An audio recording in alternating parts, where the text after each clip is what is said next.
Cet épisode contient des passages qui pourraient vous amener à vouloir assumer qui vous êtes pleinement et à créer une vie extraordinaire. Nous préférons vous en avertir.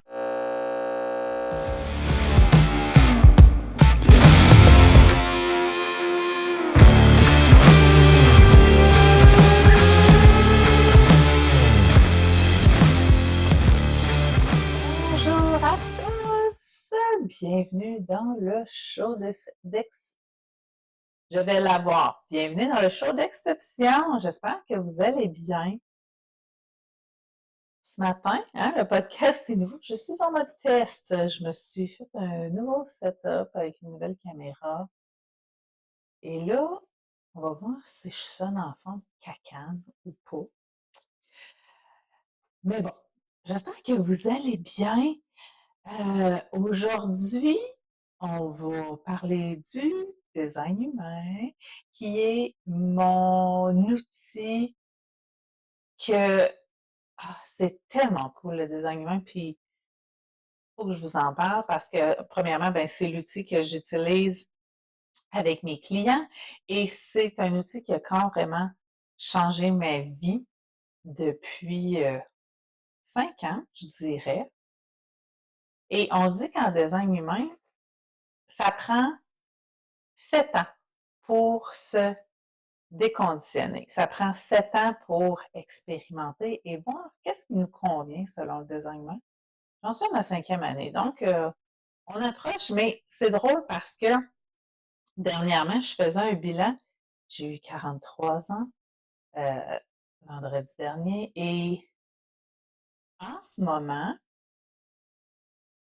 je me sens sur mon X comme jamais. On s'entend qu'on a tous des challenges, mais au niveau de mon entreprise, au niveau de mon travail comme enseignante, je suis dans une zénitude comme je n'ai pas été depuis, on va dire, 10 ans.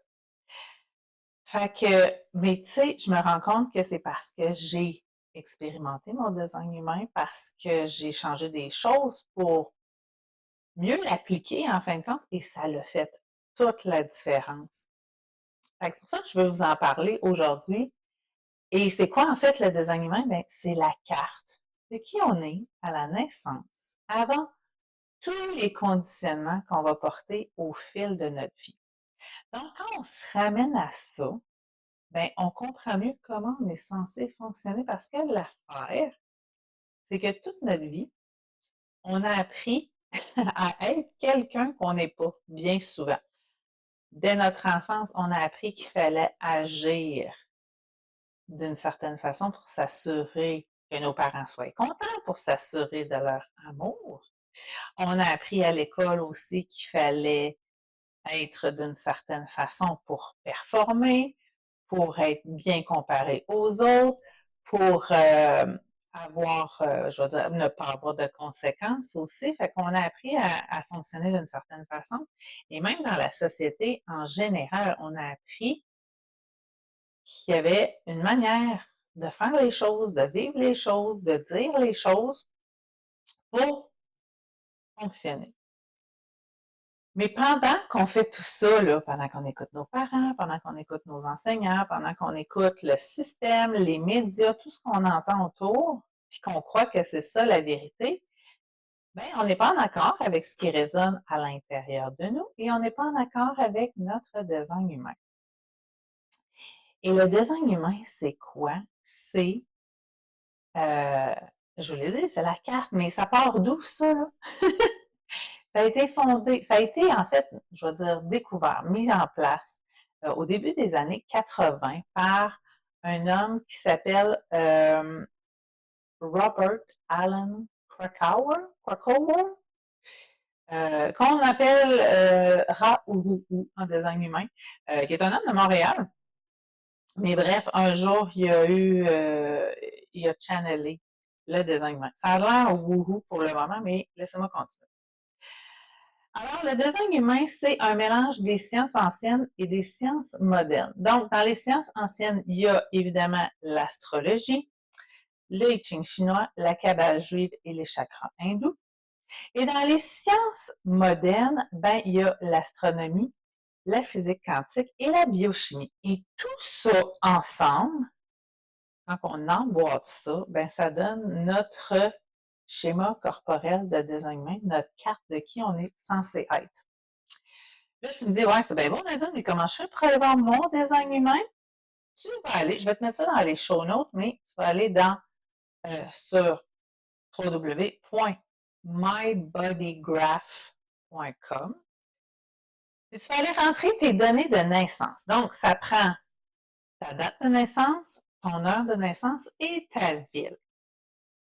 Là, je te donne le site que moi j'utilise, mais il y en a plein d'autres, OK? Fait que tu peux taper design humain, tu vas tomber sur un système pour trouver ta carte. Et comment c'est établi, en fait, là, quand on va lire là-dessus, c'est l'emplacement des neutrinos au moment de notre naissance. C'est quoi les neutrinos? Je vais appeler ça, j'aime ça appeler ça, je trouve que c'est poétique, c'est comme la poussière d'étoiles qu'il y a autour de nous en ce moment même. Fait que c'est vraiment comment ça s'est placé au moment de notre naissance qui détermine notre schéma corporel de notre design humain et qui on est. Donc, qu'est-ce que ça fait le design humain? Bien, ça t'aide à comprendre comment tu es censé vivre, comment tu es censé faire les choses pour être en alignement, comment tu es censé prendre tes décisions, comment tu es censé interagir avec les gens. C'est quoi ta façon d'apprendre, pas d'expérimenter, mais d'apprendre dans la vie en général, pas juste à l'école, là, mais dans la vie. Comment, en fait, l'influence des autres va avoir un impact sur toi aussi. Ça révèle ton chemin de vie et ça révèle aussi tes dons, mais aussi tes défis. Donc, quand tu sais tout ça, ben Colin, ça l'aide à mieux se diriger dans notre quotidien. Et là, je vous ai dit, ça prend 7 ans de se reconditionner selon le design humain. Puis comme je vous dis, c'est que on n'a pas appris à être nous. Donc, à partir du moment où on comprend c'est quoi le design humain et qu'on l'expérimente, qu'on essaye des choses, mais là, on se rend compte, encore, faut s'arrêter puis voir comment on le ressent dans nos corps, mais on se rend compte qu'il y a des façons de fonctionner qui sont moins énergivores, qui nous font plus triper, qu'on a plus de plaisir à le faire. Puis en bout de ligne, c'est ça la vie, c'est de faire les choses dans le plaisir. On n'est pas là pour se faire suer à faire quelque chose. Fait ça nous amène là. Et là, il m'est remonté quelque chose que j'ai oublié, mais c'est vraiment d'aller expérimenter, d'aller voir qu'est-ce qui marche. Qu'est-ce qui marche pas? Où est-ce que j'ai du fun? Où est-ce que c'est énergivore? Où est-ce que j'ai des émotions négatives? Là, on s'entend encore une fois qu'au travers de la vie, on a plein de challenges. Mais c'est vraiment d'aller voir ça et c'est d'aller faire aussi un ménage vers ce qui ne nous correspond pas, ce qui n'est pas aligné avec nous. Puis c'est là des fois que c'est difficile parce qu'on est conditionné, bien souvent, à plaire aux autres, dans le but d'être aimé. Puis je vais vous revenir là-dessus éventuellement avec les centres ouverts parce que je vais vous refaire un autre épisode sur les centres ouverts parce que c'est tellement révélateur de comment on peut être influencé par tout ce qui est à l'extérieur de nous. Puis le design humain, en fait, ça nous ramène à ce qui résonne à l'intérieur de nous. Puis en fait, c'est ça la clé. C'est ça la clé pour fonctionner, c'est ça la clé pour être bien. Donc, on va y aller avec juste la base. Qui sont les types du design humain? Et en fait, il y a 5 types regroupés en 4 catégories. Et c'est de ça que je vais vous parler à cet épisode-ci. Puis on va développer sur d'autres épisodes. Fait que restez avec moi, puis on va y arriver. Donc, le premier type est le générateur. Le générateur regroupe en fait deux types, qui est générateur et générateur manifesteur. Et eux, ensemble, ils sont 70% de la population. Puis là, si vous avez le goût, en passant, vous pouvez aller m'écrire sur Instagram ou sur Facebook ou m'envoyer un courriel et moi, je veux savoir à qui je m'adresse parce que je vais pas faire des épisodes plus spécifiques sur vos types. Donc, je m'adresse, écrivez-moi, me dire c'est quoi votre type, en fait, une fois que vous serez allé voir le site. Donc, les générateurs et les générateurs manifestants sont 70% de la population. Il y a 35% générateurs et 35% générateurs manifesteurs. Et eux autres, de quelle façon qu'on les reconnaît? C'est que leur centre sacral est coloré. Hein? Dans ton schéma corporel, tu vas aller voir, c'est le triangle, pas le triangle, le carré qui est au centre. OK? L'avant-dernier, en fait, quand tu regardes dans le schéma corporel. Et le centre sacral, en fait, c'est le centre de la force vitale, de l'énergie vitale. Donc, nous, je vais dire nous parce que moi, je fais partie de ça, je suis générateur. Et on a ce centre-là qui est activé quand on est en alignement. Et comment on reconnaît ça? C'est que la stratégie en design humain, c'est notre façon de fonctionner, c'est que notre centre sacral va répondre. OK? Quand il y a un projet, une invitation, une publicité à la télé, quelque chose qu'on voit sur les médias sociaux ou même dans une discussion, il y a quelque chose qui se présente à nous et que notre sacral répond, on a cette montée d'énergie-là, d'adrénaline, qu'on fait oh, oh oui, on embarque là-dedans, ça a l'air super cool. Ça, c'est notre centre sacral qui répond. Et des fois, on embarque dans des projets sans que cette montée d'énergie-là apparaisse. C'est correct aussi d'embarquer dans des projets, mais souvent, ce n'est pas en alignement. Et à un moment donné, on va continuer ce dit projet-là et on va faire ah, pourquoi j'ai embarqué là-dedans, ça me tentait même pas. Parce que notre sacral n'aura pas répondu à ce moment-là. Donc, qu'est-ce que ça fait? Ça fait qu'on bûche pour faire quelque chose qui ne nous tente pas et on entre dans notre non-soi qui est pour le générateur et le générateur manifestant la frustration. Et ça, là, c'est l'émotion qu'on veut éviter à tout prix. Parce que le générateur et le générateur manifesteur sont faits pour faire les choses dans le plaisir. Puis c'est en étant dans ce plaisir-là qu'ils vont créer cette énergie-là dont ils ont besoin pour faire les choses, pour bâtir, pour créer. Et quand ils suivent ça, qu'ils dépensent leurs énergies à faire des choses qu'ils aiment, bien, ils vont se coucher le soir avec la satisfaction. Ça, c'est comme l'émotion ultime, totale, qui fait qu'on est sur notre X. Donc, satisfaction en temps plein, c'est de se coucher le soir et dire « Oh my God, quelle bonne journée, j'ai réussi à faire ça, j'ai fait ça, j'ai eu du plaisir, j'ai été efficace, je suis super contente de moi. » Parlant d'efficacité, c'est ce qui met aussi la différence entre un générateur et un générateur manifesteur. Un générateur va avoir besoin souvent de faire les choses étape par étape, va avoir une séquence et a besoin de maîtriser chacune des étapes d'un projet.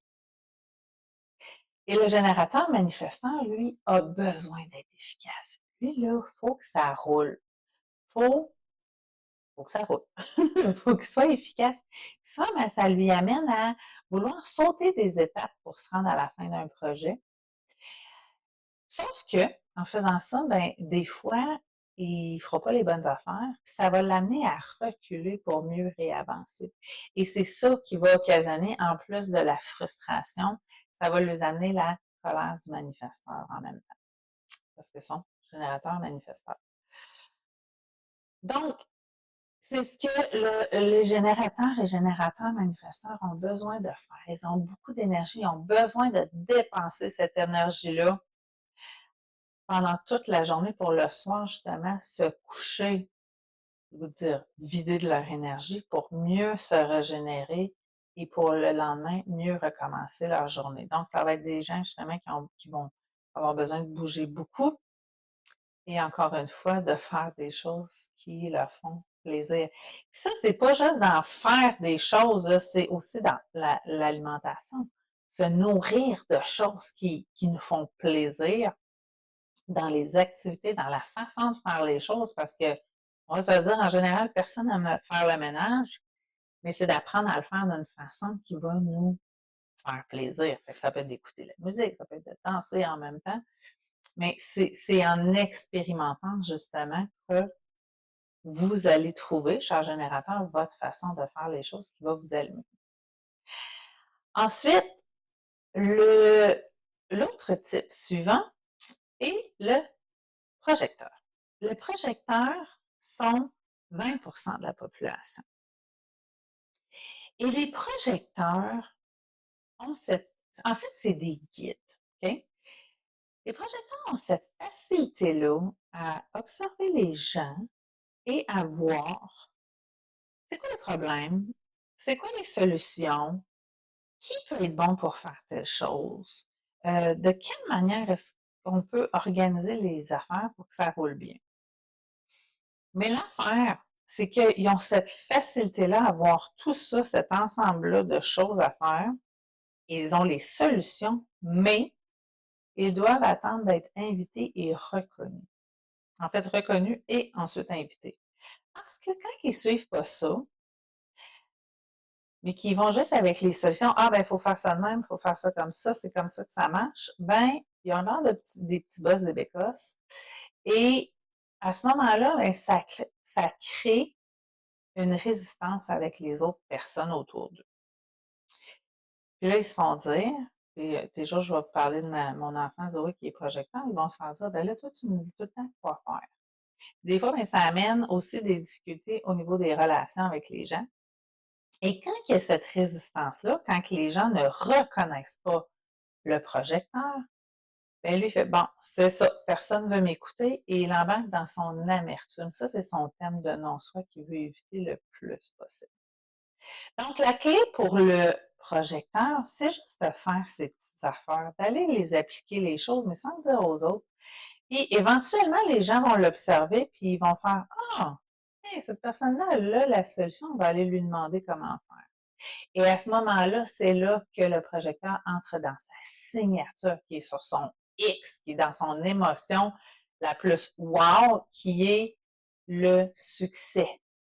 Fait que quand il est invité, quand il est reconnu et invité, il ressent ce succès-là de faire ah, enfin, on voit que je suis qui, on voit que j'ai des capacités, que je suis capable d'amener des solutions. Les projecteurs n'ont pas le centre sacral défini, donc les projecteurs ont peu d'énergie, ont moins d'énergie ou vont vraiment ressentir une fluctuation au niveau de son énergie au fil de la journée. Parce qu'en design humain aussi, il y a l'influence des gens autour de nous sur qui on est au moment de la journée. Donc, un projecteur va beaucoup s'alimenter de l'énergie des générateurs autour d'eux, parce qu'on est plus, on est plus. Et il va aller ressentir cette énergie-là au fil de la journée, mais le soir, quand il arrive à la maison, après le travail, après l'école, après peu importe, va avoir besoin de prendre un moment seul pour se décharger de cette énergie-là. Idéalement avant de se coucher, pour justement se permettre de mieux dormir. Donc, ils ont vraiment besoin de se décharger de tout ça pour s'assurer d'être dans un calme au niveau du corps qui va les aider à avoir un meilleur sommeil. Et pour un projecteur, c'est justement important de respecter ces fluctuations d'énergie-là et de se donner le droit de se reposer, de se donner le droit aussi d'utiliser l'énergie qu'on ressent au fil de la journée, de bien l'utiliser, mais d'aussi être capable de dire, hey, là, il faut que j'aille me reposer, j'ai besoin d'une petite pause.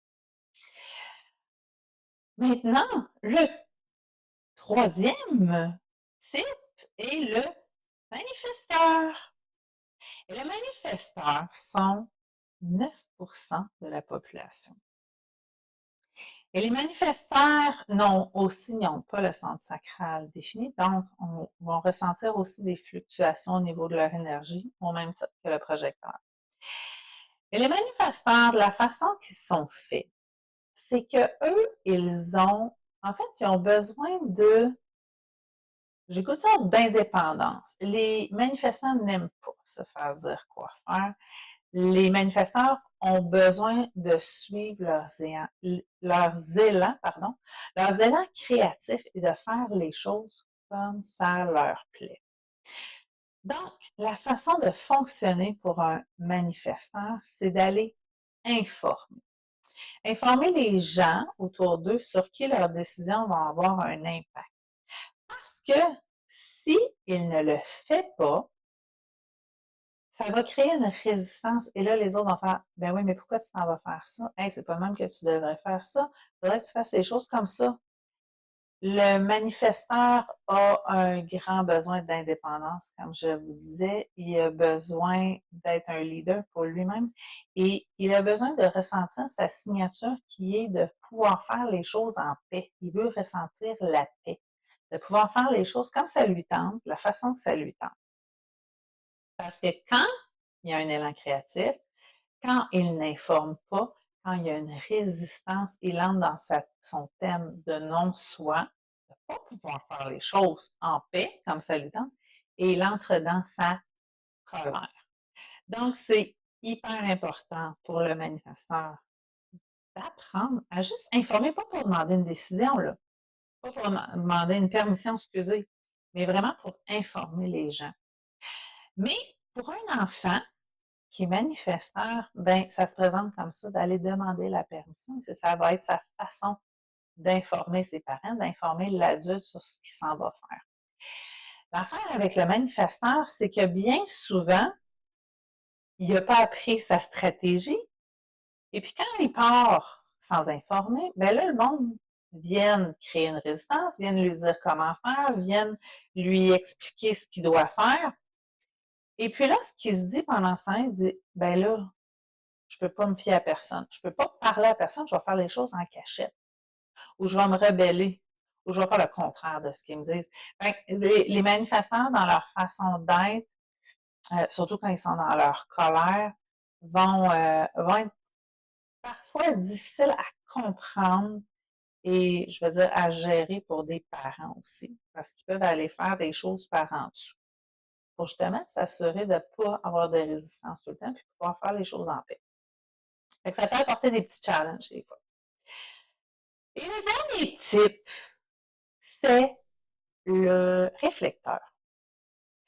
Et le réflecteur sont 1% de la population. Les réflecteurs sont des grands sages. Et comment on les reconnaît, eux, c'est que tous leurs centres, toutes les formes géométriques dans leur schéma corporel vont être en blanc. Et les formes, quand vous irez voir votre schéma corporel, les formes géométriques en blanc, on dit que c'est des centres ouverts ou non définis, et c'est là que c'est porteur de l'influence de ce qu'il y a à l'extérieur. Donc, le réflecteur, lui, toute la journée, toute sa vie, en fait, il ressent l'influence de ce qu'il y a à l'extérieur de lui. Donc, à tous les jours, il se demande, je suis qui? Je fais quoi? Je m'en vais où? Et à tous les jours, il va ressentir des choses différentes. Donc, je vous donne un exemple. Un réflecteur va entrer dans une salle de réunion. Il va être capable de ressentir l'énergie de la personne qui est fatiguée, l'énergie de la personne qui a mal, l'énergie de la personne qui est malade, l'énergie de la personne qui est triste ou qui est en colère ou qui va ressentir des émotions négatives. Donc, la façon de fonctionner pour un réflecteur, bien, premièrement, c'est de s'observer au fil du mois, parce que le réflecteur va fonctionner beaucoup avec l'influence de la Lune. Donc, c'est de voir à tous les jours comment il se sent. Parce que dans le schéma corporel aussi, ça change dépendamment de l'alignement des planètes au quotidien, peu importe le type. Mais pour le réflecteur, c'est de la stratégie, en fait, c'est de suivre ce cycle-là sans avoir d'attente. Parce que quand il y a des attentes, ben il va vivre des déceptions. Ça, c'est son thème de non-soi, de vivre des déceptions. La clé, en fait, pour le réflecteur, c'est à chaque jour, à chaque moment, de se délecter de chacune des surprises que la vie va mettre sur son chemin. D'être capable de dire, oh, oh, oh, cette personne-là ressent ça, ben, je peux peut-être lui miroiter ça pour l'accompagner là-dedans. Ah, aujourd'hui, je me sens comme ça. Oh, wow, il est arrivé ça, c'est donc bien cool. Alors, c'est vraiment d'apprendre à se délecter de chacune des surprises de la vie. Donc, c'est ce qu'il y en est pour les 5 types. 4 types, 5 types. Mais je veux juste vous amener à ça parce que des fois, il y a des gens qui me disent, ouais, mais là, moi, je veux tout savoir sur mon design humain. Mais même si je vous dis tout quand je fais mes analyses, si vous ne comprenez pas ceci, qui est la base, si vous n'expérimentez pas pour voir qu'est-ce qui fonctionne, de quelle façon vous devez dire, exprimer les choses, faire les choses pour être en alignement, pour être dans votre signature, que ce soit le succès, la satisfaction, la paix ou la surprise, si vous ne comprenez pas comment ça marche, ça ne sert à rien de pousser plus loin parce que ça, c'est la base. Même si je vous dis que vous avez des dons dans tel truc, si vous ne savez pas encore comment l'exprimer, comment l'utiliser, ça ne donne rien. Donc, ma suggestion, c'est vraiment pour vous d'aller voir votre schéma corporel en ce moment et d'aller voir c'est quoi mon titre, c'est quoi ma stratégie, puis c'est quoi ma signature. La deuxième chose, c'est d'aller voir votre autorité. Votre autorité, c'est votre façon de prendre vos décisions. Et je vais y revenir dans un autre épisode parce que il y a différentes manières de vivre son autorité. Et il y en a qui sont plus impactantes que d'autres aussi. Donc, je vais vous revenir au prochain épisode là-dessus avec un grand plaisir. Vous pourrez écouter, mais en attendant, comme je vous dis, allez voir c'est quoi votre type, votre stratégie, votre signature et votre thème de non-soi. Et observez-vous pour la prochaine semaine, voir comment vous vivez ça. Parce qu'à la base, comme je vous dis, c'est la clé. Et moi, depuis que j'ai compris ça, j'ai fait des changements dans mon quotidien.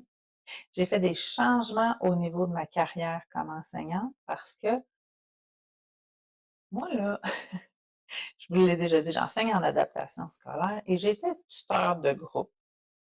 Et quand on est tuteur de groupe, ben, on fait les plans d'intervention, on deal avec les parents. Moi, j'avais aussi des stages à gérer. Et ça, là, c'était la chose qui me frustrait le plus à faire. Les plans d'intervention, gérer des parents, avoir des formations.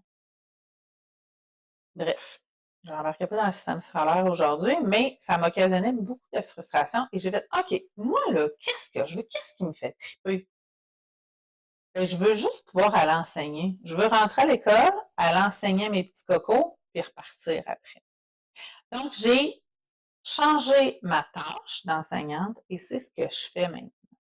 Et moi, ben, j'aime justement les projets entrepreneuriaux. Donc, là, je fais en plus de l'enseigner, j'ai monté un projet entrepreneurial avec mes élèves. Fait que là, je peux-tu vous dire que quand je vais travailler, je ne vais pas en reculant parce que je sais que je vais avoir du plaisir. Puis ça, là, ça s'applique dans tout, comme je vous ai dit. Fait que c'est d'aller voir dans votre quotidien, à partir du moment que vous mettez les pieds à terre, jusqu'à temps que vous vous couchez le soir, au travail, dans votre relation amoureuse avec vos amis, dans votre façon de faire votre sport, vos loisirs avec vos enfants, dans votre manière de gérer l'épicerie même, comment est-ce que vous pouvez changer les choses pour être en alignement avec votre design humain et vous assurer de vous sentir sur votre X? Et ça, c'est un gros travail, comme je vous dis, ça prend 7 ans pour se déconditionner, se reprogrammer, parce qu'au niveau neuronal, les neurones prennent 7 ans à se régénérer. Fait qu'il faut réapprendre à fonctionner aussi Il faut que nos neurones embarquent là-dedans aussi quand elles se régénèrent. Donc, c'est un travail de reprogrammer pour comprendre qui on est pleinement quand on est sur notre X. Et c'est quelque chose à appliquer, puis là, je vais parler aux parents ici, parce que moi, depuis que je connais le design humain, pour moi, mais aussi pour mes enfants, je ne les élève pas du tout de la même façon. Et moi, j'ai ma plus vieille Zoé qui est projecteur et j'ai ma plus jeune F qui est générateur manifesteur. Et Zoé, quand elle arrive le soir, elle a besoin de se décharger de l'énergie qu'elle a emmagasinée toute la journée. Et elle court encore dans la maison. Dans ma façon de les élever, dans ma façon de les coucher le soir, dans ma façon de leur poser des questions, ben, je travaillerai pas de la même façon avec elles. Puis, j'applique des choses pour les amener à se comprendre. Là, on s'entend, ils sont à l'école primaire. Les amitiés, c'est super important d'apprendre à se connaître là-dedans. Donc, c'est aussi quelque chose parce que mon enfant projecteur a longtemps été la petite Germaine. Donc, les amis, c'était difficile au niveau des relations. Et ma plus jeune, Ève, ben, je reviendrai avec les canaux, mais elle a juste des canaux pour être en relation avec les autres. Mais il y a une façon de faire aussi, dépendamment de quel canot qu'elle porte. Fait que tout ça, ça fait en sorte que le soir, là, quand on jase de leur journée, parce qu'en ce moment, c'est mon challenge actuel de gérer ce qui se passe en cours de récréation, ben, je leur apprends à se connaître là-dedans, puis je leur apprends aussi que on est tous uniques. Il y a 2 milliards de possibilités différentes en design humain. Fait que ça se peut que ce qui est important pour elle, pour l'autre, ça n'ait aucune importance et qu'il n'y en ait rien à cirer. Et c'est justement de les amener à comprendre leur unicité, mais que chacun est unique aussi, puis d'apprendre à accepter ça. Puis souvent, il est là le problème, c'est que nous, on croit on n'est pas correct comme on a un problème, et pourtant, on est parfait comme on est là parce qu'on est unique. On a chacun notre bagage, on a chacun nos apprentissages de fait, puis on a chacun notre design aussi. Fait que tout ça, ça fait en sorte que clairement, on ne fonctionne pas comme les autres. Donc, le design humain aussi m'a amené à accepter la différence, à accepter l'unicité de chacun, puis que c'est pas parce que ma collègue a réagi d'une certaine façon que c'est pas correct. Parce que pour elle, c'est correct comme ça, même si pour moi, ça fonctionne pas. Et je continue de croire que si tout le monde comprenait c'est quoi le design humain puis qui ils sont, on éviterait beaucoup de conflits dans la vie. Mais je pense que ça commence par ça, c'est d'apprendre à se reconnaître soi-même pour après ça être capable de reconnaître les autres. Donc, encore une fois, si tu veux savoir c'est quoi ton design humain, le lien va être dans les show notes, dans les commentaires. N'hésite pas à mettre des étoiles, pardon, d'aller mettre 5 étoiles. Puis, crème, si tu as des questions, si tu veux en savoir plus sur ton design humain, si tu souhaites avoir une analyse, ben n'hésite pas à m'écrire. Ça va me faire le plus grand plaisir de t'accompagner là-dedans, t'amener à te reconnaître tel que tu es dans toute ton exceptionnalité. Et si tu dis, hey, moi, là, je le sais, là, que je suis censée répondre avec mon sacral, mais je suis pas capable. Bien souvent, c'est parce qu'on porte des conditionnements. Et je fais ça aussi, je vais travailler au niveau de l'inconscient pour aller défaire ça. Parce que bien des fois, on a des choses qu'on sait que c'est ça qu'on va aller faire, on s'empêche de le faire. Et souvent, bien, ça part de l'enfance, parce qu'on a besoin, notre enfant intérieur a encore besoin d'être accepté, d'être aimé, qu'on reconnaisse sa valeur. Et ça, bien, parfois, ça nous freine de suivre notre design. Donc, c'est ce que je fais aussi avec mes clients. On va travailler au niveau de l'inconscient pour aller défaire ces perceptions erronées-là qu'on porte ou ces croyances qu'on doit être comme ça. Alors voilà, fait que si jamais tu veux des informations, tu peux m'écrire sur Instagram, Facebook ou même par courriel. Et sur ce, je vous reviens pour un prochain épisode la semaine prochaine où je vais vous parler des autorités et de notre façon de prendre des décisions selon le design humain. Alors, je vous souhaite une magnifique journée. Au revoir!